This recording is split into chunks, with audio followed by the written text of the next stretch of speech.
सुप्रभात सज्जन श्रोते हो. निशिदिनीच्या पुढील निरूपणात आपण पाहणार आहोत. आदल्या निरूपणामध्ये जी गोष्ट ज्याला आपण ब्रह्मचेतना म्हणतो ती ब्रह्मचेतना आपलं नेमकं स्वरूप, आपलं भावात्मक स्वरूप जे आहे ते पाहण्यासाठी बहुविध झाली. म्हणजे जी गोष्ट ऍबस्ट्रॅक्ट आहे, जी गोष्ट केवळ आणि केवळ जाणीवेने जाणण्यायोग्य आहे, अशी ऍबस्ट्रॅक्ट चेतना आपलं नेमकं स्वरूप पाहण्यासाठी जीवात्मक झाली. म्हणजे भावात्मक ब्रह्मचेतना जीवात्मक झाली. म्हणजे अनंत ब्रह्मचेतना आपलं रूप, आपलं स्वरूप स्वतःला जाणण्याच्या निमित्ताने स्थूलामध्ये आली, जीवामध्ये आली. म्हणून जीव झाला याचा अर्थ एवढाच आहे की ते सर्वत्र पसरलेलं आहे असं सर्वव्यापक चैतन्य, त्याचं स्वरूप त्याला जाणता येण्यासाठी हे सर्वव्यापक चैतन्य म्हणजेच हे शिवतत्व जीवामध्ये म्हणजे स्थूल देहामध्ये परिणत झालं. म्हणून निर्गुण निराकार परमतत्व, ज्याला सर्वसाधारण आपण ब्रह्मचेतना म्हणूया, ती ब्रह्मचेतना आपलं निर्गुण निराकारत्व नेमकं सिद्ध करण्यासाठी प्रथम ते निर्गुण निराकारत्व टाकून सगुण साकारात आली. म्हणजे जीव आपलं शिवत्व टाकून सगुण साकारात,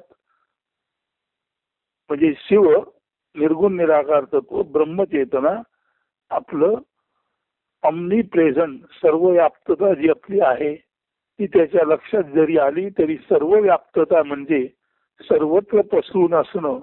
म्हणजे शेवटी कशात पसरून असणं किंवा सर्वत्र पसरताना ते पसरण्याचं रूपांतरण कसं होतं, कसे आपण अंतर्बाह्य असू शकतो, हे जाणण्यासाठीच जी बाह्य सर्वव्याप्त ब्रह्मचेतना आहे ती, बाह्य सर्वव्याप्त चेतना आहे ती आंतरिक दृष्ट्या जीवामध्ये परिणत झाली.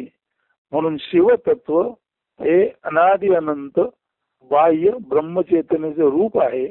आणि बाह्य ब्रह्मचेतनेचं रूप आपली तपासणी आपण करण्यासाठी ही बाह्य चेतना आंतरिक पद्धतीने जीवाच्या आत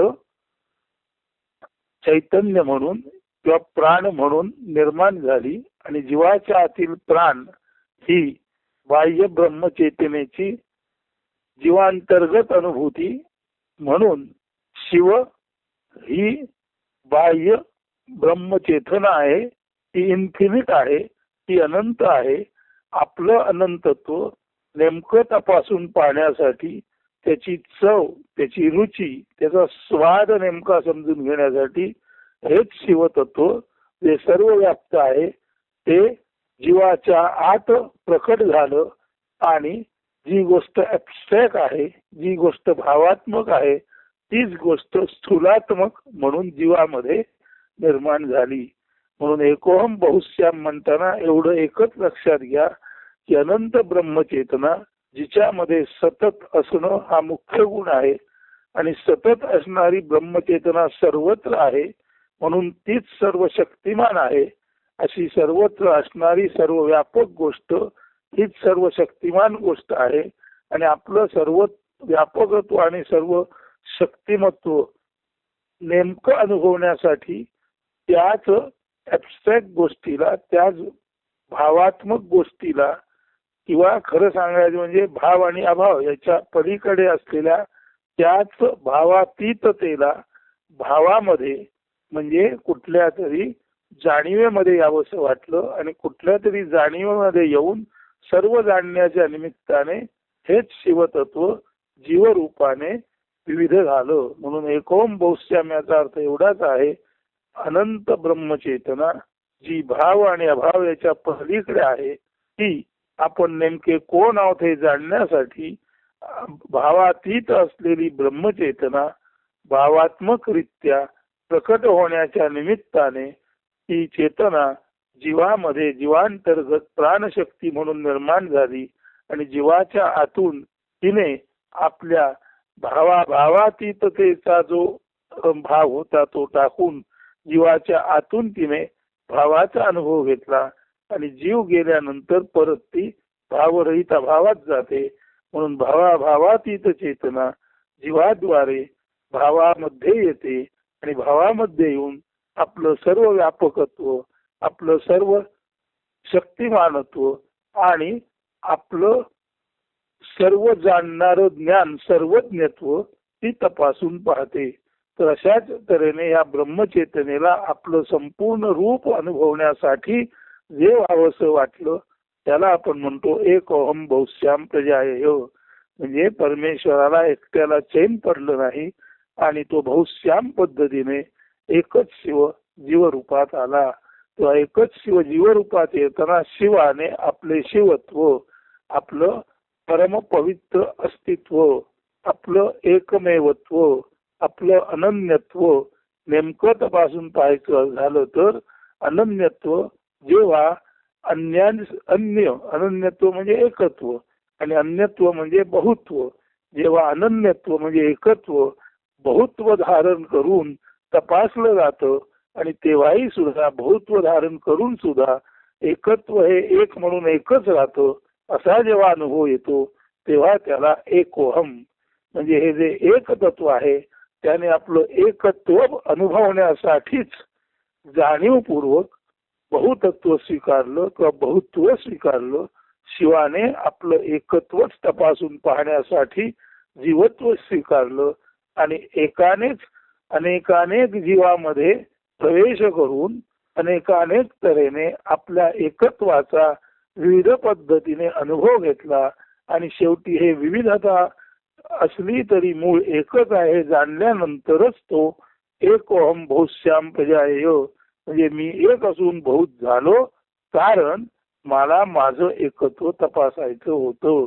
मला माझं नेमकेपण म्हणजे सर्व व्यापकत्व म्हणजे सर्व शक्तिमानत्व आणि सर्वज्ञत्व म्हणजे माझ्यामुळेच सर्वांना सर्व काही जाणता येतं अशी माझी क्षमता मला तपासायची होती. म्हणून हा शिवच जीवरूपाने नटला.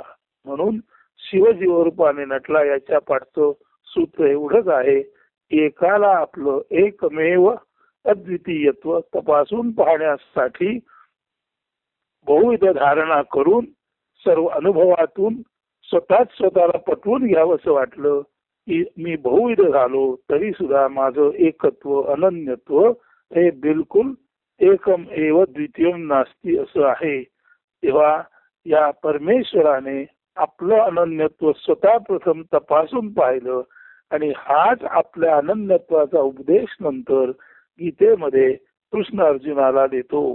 बाबा रे, तू सर्वार्थाने जर मला शरण आलास, तू सर्वार्थाने माझ्या चरणी तुझे सर्व भाव अर्पण केलेस तर मग तुझे भाव जे आहेत ते सत असत असोत, ते क्षत्रियाचा तो धर्म असो, तो अजून कोणी ज्ञानी माणसाचा धर्म असो, तुझे सर्व धर्म म्हणजे तुझे सर्व स्वभावाचे पैलू किंवा तुझा सर्वांगीण स्वभाव, तुझं सर्वांगीण अस्तित्व, तुझं बहुविध आयामत्व म्हणजे अनेकानेक तऱ्हेने प्राप्त झालेले तुझ्या स्वभावाला आणि जीवनातील आचरणाला पैलू जे आहेत ते सर्व जर तू मला एकत्वाने म्हणजे सर्व जर एक करून ते तू मला अर्पण केलेस तर तुला मी अनन्य आहे म्हणजे काय याचा प्रत्यय येईल. म्हणून प्रथम भगवंताने शिवाने जीवत्व धारण करून आपलं एकत्व अनुभवलं आणि नंतर हेच एकत्व भगवंताच्या मुखातून कृष्णाच्या मुखातून अर्जुनाला सांगितलं गेलं की बाबा रे, अनन्य शरण भावे जर तू मला शरण आलास तर आता शरण याचा अर्थ शर म्हणजे बाण म्हणजे बाणाच्या टोकासारखा जर अहंकार असेल म्हणजे मी माझे हे जर टोकदार असेल तर आपलं वेगळेपण, आपलं अलगपण किंवा आपण इतरांपासून भिन्न आहोत हे अज्ञान टोकदार राहतं. म्हणून शरणभाव हा शब्द समजून घ्या. शरणभाव याच्यामध्ये शर म्हणजे टोक, बाणाचं टोक आणि न म्हणजे नाही.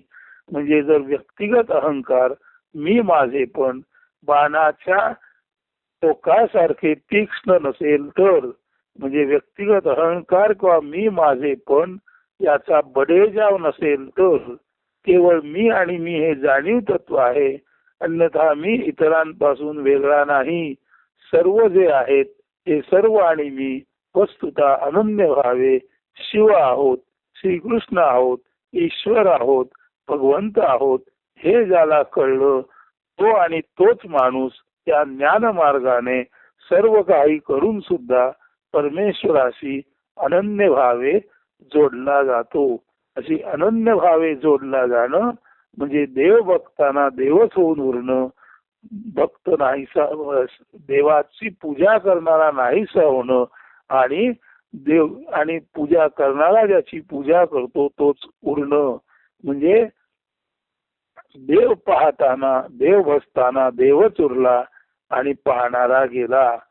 भक्त जो आहे तो भक्त आणि त्याची भक्ती केवळ देवत्वाला पोचली आणि भक्ताचं प्रारूप नष्ट झालं, त्याचं देह मन असून नसल्यासारखं झालं.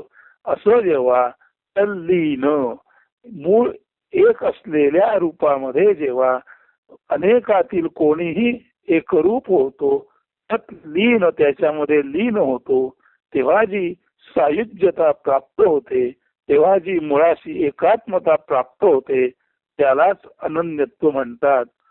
म्हणून अनन्य भावे देव पाहता देव होऊनी तू मुका. अनन्य भावाने जर एखाद्याने देव पाहिला तर देव म्हणजे मूळ तत्व जसं मुख आहे म्हणजे अबोल आहे, निशब्द आहे, परमशांत आहे, अति गहन विराट असल्यामुळे त्याच्यामध्ये हालचाल आहे म्हणावं तर आहे असं सांगता येत नाही, नाही म्हणावं तर नाही असं सांगता येत नाही. ते अचल म्हणावं तर चैतन्य असल्यामुळे ते विविध रूपात साकारतं. परत विविध रूपात साकारलं तरी सुद्धा ते एकमेव असल्याने विविध रूपात साकारून सुद्धा ते आपलं एकत्व सोडत नाही. असं हे अचल अढळ परब्रह्म आहे. ते एका बाजूने चलित आहे, दुसऱ्या बाजूने ते अचल आहे, एका बाजूने ते वाहत आहे, दुसऱ्या बाजूने ते स्थिर आहे. कारण सर्वत्र चैतन्य आणि चैतन्यच काठोकाठ भरून राहत असल्यामुळे या ब्रह्माला किंवा या मूळ एक देवाला इथून तिथून जाण्याचा प्रश्नच नाही.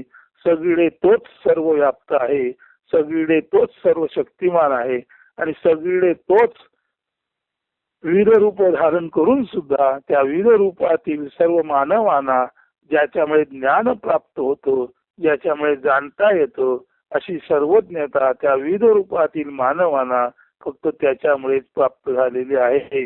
म्हणून सर्व व्यापक, सर्व शक्तिमान आणि सर्वज्ञत्व असलेलं हे एकमेव द्वितीयम नास्ती असं ब्रह्मचैतन्य रूप म्हणजेच शिवरूप म्हणजेच भगवंताचं रूप हेच परमेश्वरा रूपाने परम ईश्वर सर्वश्रेष्ठ नियंत्रण करणारी नियामक शक्ती या नात्याने हेच परमेश्वर रूप सर्वत्र तुडुंब भरून राहिलेलं आहे. आणि हे सर्वत्र तुडुंब भरून राहिलेलं सर्व व्यापक, सर्व शक्तिमान आणि ज्याच्या प्राप्तीमुळे सर्व काही जाणण्याची क्षमता निर्माण होते असं सर्वज्ञत्व असलेलं हे सर्व व्याप्त, सर्व शक्तिमान, सर्वज्ञ असलेलं एकमेव द्वितीयम नास्ती असं हे जे ब्रह्मरूप आहे, असे हे जे परमेश्वर रूप आहे, ते रूपच केवळ आणि केवळ आपण आहोत अशी जेव्हा जाण निर्माण होते तेव्हा त्या एकमेवाशी हा जो बहुविध झालेला कोणी असतो तो आपली बहुविधता नष्ट करून त्या एकमेवामध्ये परत विलीन होतो. सोपी गोष्ट आहे. आकाशातून पाणी पडतं, जमिनीतून झरा निघतो, झऱ्याची नदी होते आणि नदी परत समुद्राला मिळते आणि त्याच समुद्रातून परत बाष्पाद्वारे पाणी निर्माण होतं, परत झरा, परत नदी, परत समुद्र. म्हणजे समुद्र जसा अनंत आहे, आकाश जसं अनंत आहे, तसं आकाशासारखं, समुद्रासारखं अनंतत्व म्हणजेच ब्रह्मचेतनेचं मूळ रूप. आणि हेच रूप कृष्णाने विश्वरूप दर्शन योगे अर्जुनाला दाखवलेलं आहे. आणि सर्व विश्वरूप दर्शन योगे अर्जुनाला ही रूप दाखवून सुद्धा परत बघायला गेलं तर विश्वरूप दाखवणाऱ्याला रूप असं काही नाही. कारण सर्व ज्यात एकत्वाने समावला आहे त्याच्यामध्ये अनेक आकार मिटल्यामुळे तो निर्विकार आहे. त्याच्यामध्ये अनेक गुण मिटल्यामुळे तो निर्गुण आहे. त्याच्यामध्ये अनेक भाव समेटून एक झाल्यामुळे तो निर्भाव आहे. म्हणून मूलतः निर्गुण निराकार निर्भाव वाटणारी गोष्ट ही खरी तर सर्व संभाव्य आकाराने परिपूर्ण, सर्व संभाव्य गुणाने परिपूर्ण आणि सर्व संभाव्य भावाने परिपूर्ण असते. म्हणून निर्गुण निराकार निर्भाव ही गोष्ट खरं सांगायचं म्हणजे संपूर्ण आकार पूर्ण, संपूर्ण गुण पूर्ण, संपूर्ण भाव पूर्ण असल्यामुळे आणि सर्व एक झालं की वेगळे पण दिसत नाही, म्हणून ते एकत्व आहे. म्हणून एकत्व तपासतानाच अनेक प्रथम परमेश्वर झाला आणि अनेक परमेश्वर झाल्यानंतर त्यातीलच काही जीवांमध्ये ज्ञानरूपाने त्या जीवांना कळलं की आपण एकातूनच बाहेर आल्यामुळे आपण जरी एकापेक्षा वेगळे अनेक समजलो तरी एकातून बाहेर आलेलं परत एकातच मिळतं. त्या कारणाने आपण खऱ्या अर्थाने एक रूप, श्री रूप, ब्रह्मरूप, भगवंत रूप, आदि रूप, ब्रह्मचेतना रूप अशा अर्थाने आपण केवळ केवळ आणि केवळ सत म्हणजे सतत असणारे, चित म्हणजे चैतन्यपूर्ण असणारे आणि सतत असणारे, चैतन्यपूर्ण असणारे असं असल्यामुळे आपलं रूप ज्ञानरूप आहे. हे सर्व ज्ञान आपणाला आनंद देतं म्हणून आपण आनंद रूप आहोत. आणि सच्चित हेच सद्घन चितघन आनंद घन आणि शेवटी ब्रह्मरूप म्हणजे एक रूप, केवळ आणि केवळ एकमेव द्वितीयम नास्ति, असं एकमेवा द्वितीय आहे. आणि असे हे एकमेवा द्वितीयाचं ज्ञान ज्याला झालं तो प्रत्येक माणूस स्वतःला वेगळा न समजता एकरूप होण्यासाठीच आसुसलेला राहतो. म्हणून अनन्यासी अन्य न होता अनन्यत्वाने शरण जाणं यालाच अनन्य शरण भक्ती म्हणतात. आणि अनन्य शरण भक्ती म्हणजे दुसरं तिसरं काही नसून आपण जिथून येतो त्या स्थानाची ओळख पटल्यामुळे तिथून बाहेर आल्यानंतर जर आपलं मूळ दुसरं आहे तर ह्या परक्या जागी या बिराला आता राहण्यात अर्थ नाही असं समजून जेव्हा माणूस आपण जिथून आलो तिथे जायला अतिशय प्रेमाने, आनंदाने आणि भक्ती रूपाने उत्सुक असतो तेव्हाच ती अनन्य शरण भक्ती खऱ्या अर्थाने फलार्थ म्हणजे फळाचा जो अर्थ आहे तो त्याला समजू शकतो. आणि अनन्य शरण भक्तीचा फलार्थ एकच आहे की आपण इथून तिथून एकमेव द्वितीयम नास्ति असं जे ब्रह्म आहोत तेच आपण ब्रह्म आहोत. आपण किरण असलो तरी आपण सूर्य आहोत, आपण बिंदू असलो तरी आपण सिंधू आहोत, आपण काजवा असलो तरी आपण सूर्य आहोत, आपण काही वेगळेपणात असलो तरी खऱ्या अर्थाने आपण काहीही वेगळे नसून केवळ आणि केवळ इथून तिथून अनंत अफाट ब्रह्मचैतन्य आहोत. आणि या ब्रह्मचैतन्याचा गुण सतत असणे, ज्ञानमय असणे, वाहते असणे, एकाच जागी स्थिर न राहणे अशा अर्थी वाहते असणे. आणि इतकं करून वाहते असून सुद्धा ते कुठून कुठे जात नाही. कारण एखाद्या भांड्यात जर तुडंब पाणी भरलेलं असेल तर ते पाणी आजूबाजूला हलूच शकत नाही.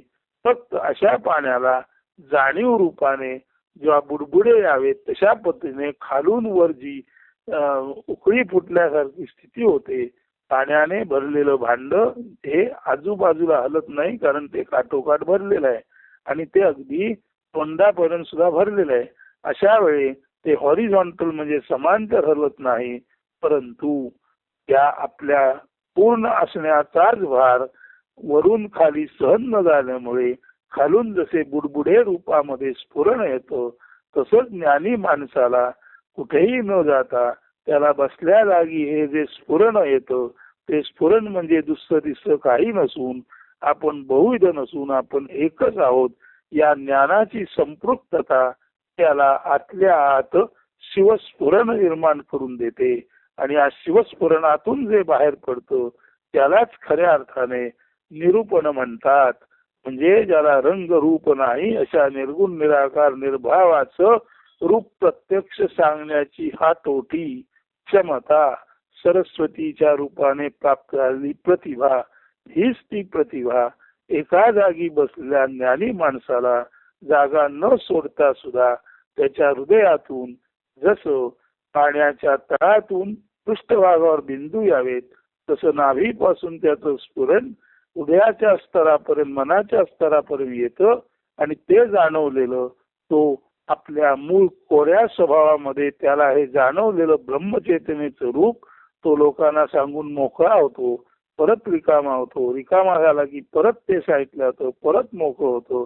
अशा तऱ्हेने हे निशिदिनी चिंतन निरंतर ज्ञानी माणसाच्या हृदयामध्ये तसं चालू असतं जसं पाण्याच्या तळातून पाण्याच्या पृष्ठभागावर बुडबुडे यावेत तसं. तर हे या निशिदिनीचं महत्व आहे. तुम्ही कोरे असा, कोरेपणात केवळ कोरे असणाऱ्या ब्रह्माचा अनन्यत्वाने अनुभव घ्या आणि हा अनुभव घेता घेता ब्रह्म त्याच्या सर्व बाजूने त्याचं चिंतन तुम्हाला जे उलगडून दाखवेल ते चिंतन प्रथम तुम्हाला आनंदित करील आणि आपणाला ज्याने आनंद होतो तो आनंद आपण दुसऱ्याला देण्यासाठी वाटण्यासाठी उत्सुक असतो. तसा ब्रह्मज्ञानाचा अनुभव आपण बसल्या जागी घ्या, तो आनंदाने तुम्ही ओतप्रोत भरा, तो आनंद लोकांना द्या आणि अशा तऱ्हेने जेव्हा निशिदिनी तुमचं वर्तन असेल, आचरण असेल, तेव्हा तुमच्या लक्षात येईल की आजूबाजूला कितीही गर्दी असो, आजूबाजूला विषयरूप विषमयता असो, त्यातल्या कुठल्याच गोष्टीला तुम्हाला अजिबात स्पर्श होत नाही. म्हणून अशा याला खऱ्या अर्थाने तुम्ही असुनी नसणे, संसारात असून सुद्धा संसाराची झळ ज्याला लागली नाही अशा असुनी नसणेपणात असता आणि तुम्ही नाही म्हणावं तर प्रत्यक्षात तुम्ही चिंतन करताय, ध्यान करताय असं लोकांना दिसत असतं. म्हणून ज्ञानी माणूस असुनी नसणे नसुनी असणे अशा अर्थी असतो की तो संसारात दिसला तरी ब्रह्मचेतनेशी एकरूप झाल्यामुळे, अनन्य झाल्यामुळे त्याला संसाराची झळ लागत नाही. म्हणून संसारात असून सुद्धा नसल्यासारखा सुखदुःखाच्या अतीत तो असतो आणि संसारात नाही म्हणावा तर मात्र तो एका जागी बसून शांत निवांतपणे बसलेला अनेकानेक लोकांना दिसतो. अनेकानेक लोक त्या अद्भुत माणसाला बघायसाठी येतात, त्यांना आनंद जरूर मिळतो, पण गर्दी आल्यामुळे त्या अद्भुत अशा एकमेव द्वितीयम नास्ती अशा ब्रह्मज्ञानी माणसाला काहीच फरक पडत नाही. तर हे असुनी नसणे नसुनी असणे म्हणजे दुसरं दिसतं काही नसून आपण जीव म्हणून आहोत हे जरी आपण क्षणभर मान्य केलं तरी खऱ्या अर्थाने आपण ब्रह्म आहोत ही जाणीव झाली की जीवांच्या संसारात राहून सुद्धा शिव असणे म्हणजे जीवामध्ये असून सुद्धा जीव नसताना शिव असणे याला म्हणायचं असुनी नसणे. आणि एखादा म्हणेल तुम्ही त्याला शिव म्हणता खरं पण तो तुमच्या आमच्यासारखा जीव दिसतो, तो तुमच्या आमच्यासारखा खातो, तो तुमच्या आमच्यासारखा श्वास घेतो असं एखादा म्हणेल. पण दुसरा ज्ञानी माणूस म्हणेल तो तुमच्या आमच्यासारखा श्वास घेतो, तुमच्या आमच्यासारखा तो खातो हे जरी असलं तरी खाण्यामध्ये त्याची आवड निवड नाही, तो आवड निवडीच्या पलीकडे आहे. आणि असा जेव्हा माणूस चॉईसलेस अवेअरनेस मध्ये असतो म्हणजे आवड निवडीच्या पलीकडे गेलेला असतो तेव्हा तो आवड निवड रहित केवळ ब्रह्मच असतो. हे त्या असुनी नसणे आणि नसुनी असण्याचं सारांश रूपाने तथ्यांश रूपाने निरूपण आहे. ते निरूपण आपण आपल्या ध्यानात घेतलं तर गर्दीत असून सुद्धा तुम्हाला गर्दीचा उपद्रव होणार नाही. आणि जरी तुम्ही एकांतात असलेत तरी एकांतात आहात म्हणून तुम्हाला एकाकी वाटणार नाही. तर तुमच्या हे लक्षात येईल की ब्रह्म म्हणून आपण केवळ आणि केवळ ओनली टू बी केवळ आहोत. त्या ब्रह्म म्हणून आपण केवळ आहोत हे ज्ञान म्हणजेच अनन्य भक्तीचं परमोच्च शिखर. आता जेव्हा एकमेव द्वितीयम नास्ती असे स्वतः आपणच आहोत तेव्हा आता कोण कुणाची पूजा करणार, कोण कुणाला भरवणार, कोण कुणाला सुखावणार, कोण कुणाला दुःख देणार ही सर्व भाषाच निरर्थक करते. आणि जिथे भाषा निरर्थक करते, शब्द निरर्थक करतात, बोल निरर्थक करतात तिथे ते निस्तब्ध ब्रह्म सतत स्पंदत असते. आणि यालाच म्हणतात ध्यानी माणसाच्या हृदयामध्ये ब्रह्मस्पंदते ब्रह्मांतरी. ब्रह्माचं स्पंदन ब्रह्माच्या अंतरात होतं. म्हणजे ध्यानी माणूस हा स्वतःच ब्रह्म आहे आणि ध्यानी माणसाच्या हृदयामध्ये ब्रह्म जे स्पंदित असतं, शिवस्फुरण होत असतं, ते कसं होतं हे आज आपणाला सांगितलेलं आहे. तर आजच्या निरूपणाचं शीर्षक आहे ब्रह्मस्पंदते ब्रह्मांतरी. ब्रह्मच ब्रह्माच्या अंतर्गत स्पंदन पावत असतो. त्याचा सर्वार्थाने जर तुम्हाला बोध घेता आला तर अनन्य शरण भाव याचा तुम्हाला बोध होईल. आणि एकदा अनन्य शरण भाव तुम्हाला कळला की आपणच आपणाला शरण गेलो, म्हणजे आपणच आपल्या विश्वरूपाचरणी आपलं क्षुद्र रूप अर्पण केलं, इतका त्याचा साधा सरळ अर्थ आहे. आणि क्षुद्रत्व आणि न्यूनत्व मिटलं की अनायासे विराटत्व उमा म्हणजे विराट ब्रह्माचं अस्तित्व तिथे आहे हे जाणवू लागतं. तेव्हा आपल्यातील क्षुद्रत्व न्यूनत्व वेगळे पण टाका आणि अखंड भूमा विराट ब्रह्म म्हणून ब्रह्मस्पंदते ब्रह्मांतरी याचा सच्चिदानंद आनंद घन सद्घन चिद्घन आणि खऱ्या अर्थाने ज्ञान घन अनुभव आपण नित्य निरंतर घेत राहा. आणि जरूर आपण यासाठी अभ्यास कराल आणि आपल्या सच्चिदानंद स्वरूपाचा आनंद आपल्याला लाभेल अशी शुभेच्छा आपणा सर्वांच्या वतीने. खर तर ब्रह्मच ब्रह्माशी बोलत आहे लक्षात घेता ब्रह्माचीच ती शुभेच्छा आहे की सर्व जीवांना त्यांचं शिवत्व आकलन व्हावं. आणि ते जरूर आपल्याला आकलन होऊ शकेल, कारण आपण ब्रह्म आहोत आणि ब्रह्म कधीही ब्रह्माचा पराभव करत नाही. आपण शिव आहोत. जर आपण जीव समजलो तर आपल्याला अडचण येते, परंतु आपण जर शिव असू तर शिव हा नेहमीच अजेय आहे. त्याच्यावर कोण दुसरा जय मिळवू शकत नाही. तो स्वतःच पूर्ण स्वामी आहे. शिव हा अजेय आहे याचा अर्थ शिवावर जय मिळवणारा अजून जीव जन्माला आला नाही. कारण अनेकत्व हे कधीही मूळ असणेपणावर विजय मिळवू शकत नाही. तेव्हा आपण अजेय ब्रह्म आहोत याचं ज्ञान ध्यान जर तुम्हाला झालं तर ब्रह्म साधना अनन्य शरण भक्ती विश्वरूप दर्शन या सर्व गोष्टीतील रहस्य केवळ आणि केवळ बंद मुठ्ठीमध्ये सर्व असावं तसं आपल्या हृदयामध्ये साठवलेलं आहे. याचा अनुभव बसल्या जागी आपण घ्याल आणि एकलव्यासारखी गुरुभक्ती जीवासी देई परमशांती बैसल्या ठाई ज्ञानप्राप्ती जाण निश्चिती होतोसे गा असे जे परमोसद गुरु स्वामी स्वरूपानंद म्हणतात. त्याचा अनुभव तुमच्या जागी तुम्हाला आला की सारे शांत निवांत ब्रह्मस्पंदते ब्रह्मांतरी असं दिव्य अनुभूतीचे आपण हकदार आहात. तो आपला हक्क आहे. सर्व मानवानो तुम्ही अमृताचे पुत्र आहात आणि त्या अमृत हक्कावर तुमचाच अधिकार आहे. ध्यानात घ्या. आणि आपण मृत कधीच नव्हतो आणि कधीच नसणार. आपण अमृत पुत्र म्हणून ब्रह्मच आहोत. त्याचा विसर पडू देऊ नका. अस्तु. धन्यवाद. सुदिन सुप्रभात.